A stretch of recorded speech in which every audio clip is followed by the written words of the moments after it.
more than a month now since Kenya reported the first case of coronavirus. But the virus has spread fast with almost 400 cases, over 120 recoveries and 14 deaths.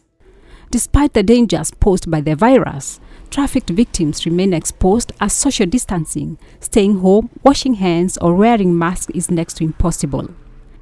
Fears arrive that lack of adequate testing could escalate community infections, with Kenya having tested just over 19,000 samples out of a population of 47 million.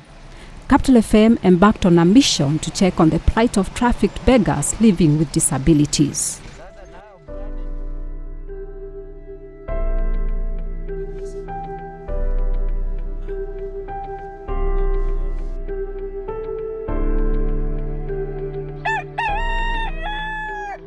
Nimetoka Tanzania.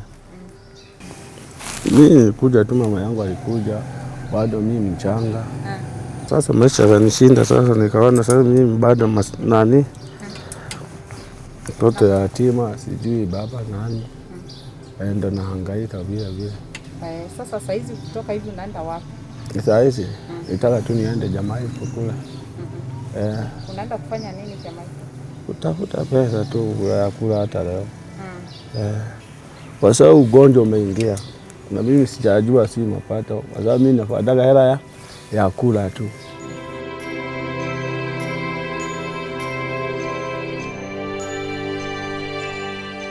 We are in Korogocho slum, which is home to about 200,000 people. It is just few minutes after the break of the dusk to dawn state curfew declared to help prevent the spread of this virus that has killed more than 200,000 people globally. About 10 meters from a main street traversing the slum stands a 4-story building. The noise of wheelchairs being folded or unfolded in the wee hours of the morning grabs our attention.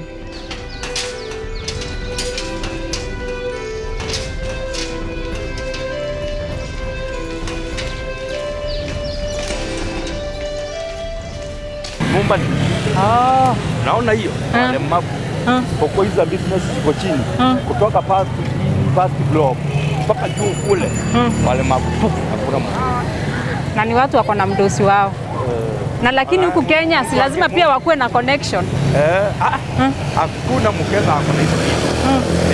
Ile kitu iko Mkenya anaokonisha nyumba. Ni biashara. Kuna mpaka wa mama walemavu wa kila aina mpaka wazee. So wanachanganya.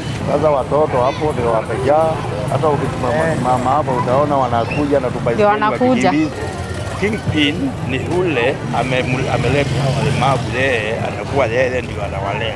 Ameenda ametafuta Tanzania, ameenda ametembea kila mahali kuna walemavu, akilete anaambia mama zao, yeye anakuja watumiange kitu wakuje. Sasa akiwalete anawaita wafanyakazi na wapeleka kazi Kenya. Sasa wakikuja huku unajua wajui pesa. Sasa yeye ni kutafuta anajitailisha, lakini yule mama anatumiwa kwa mwezi hata anatoweza kutumiwa hata ngiri moja. The staircase is busy. People with different disabilities limp, crawl or drag themselves, while others are carried out to a pickup point outside the building. They are highly guarded. Only few of them are wearing masks. None of them is seen carrying any hand-washing material. Both children and adults with various disabilities head to different directions in the city.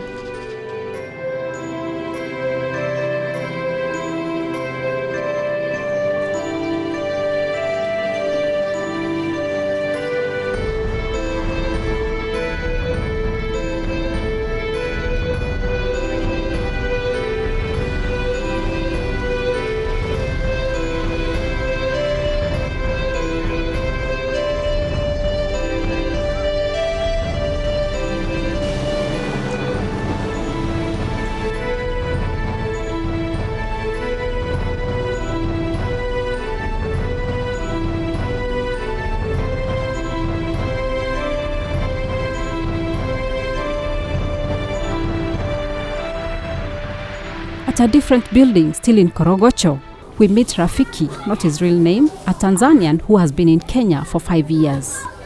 He has just returned from Kayole, where he spent his day begging for money. Rafiki claims that he sanitizes his hands and the coins given to him. But for paper money, he just keeps it since he cannot sanitize or wash it. Hii gonjwa tumeisikia imekuja kwa pesa. Sasa unaanza kunawa hapo na naendaga na kipande ka sabuni.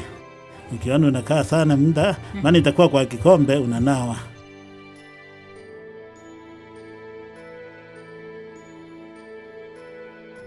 The next day we visited Kariobangi, which neighbors Korogocho.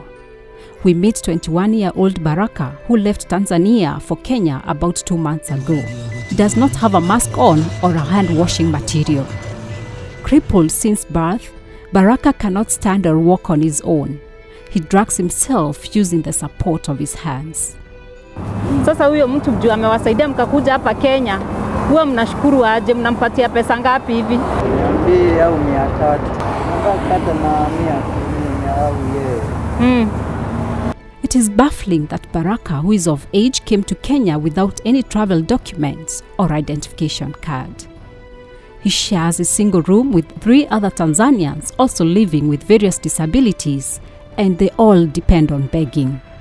Na sasa vile umesikia kuna ugonjwa hii ya COVID, na unaona unashika pesa, uogopi? Ugonjwa?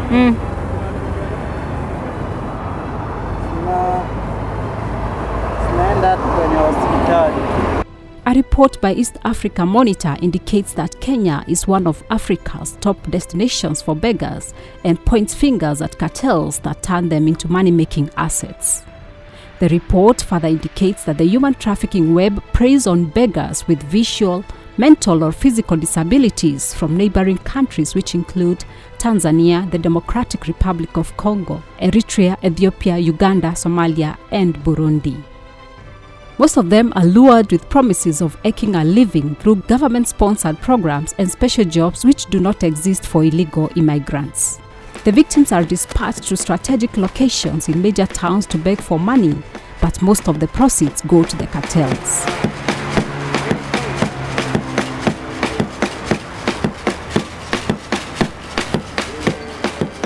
It's about 5 p.m. The beggars start heading back to their rooms to beat up the 7 p.m. curfew. Though they were out interacting with different people and handling cash, they return to their crowded rooms where they are stashed in 4s or 5s, with most sharing beds in pairs. A bath after the day's work is next to impossible, as water is a rare and expensive commodity. This leaves them more exposed as they cannot adhere to the minimum measures of hand washing with soap. As each day goes by, they live hoping they didn't catch the virus. But left with no other choice, the struggle to eke a living and pay their masters continues. For Capital FM News, I am Judy Kaberia.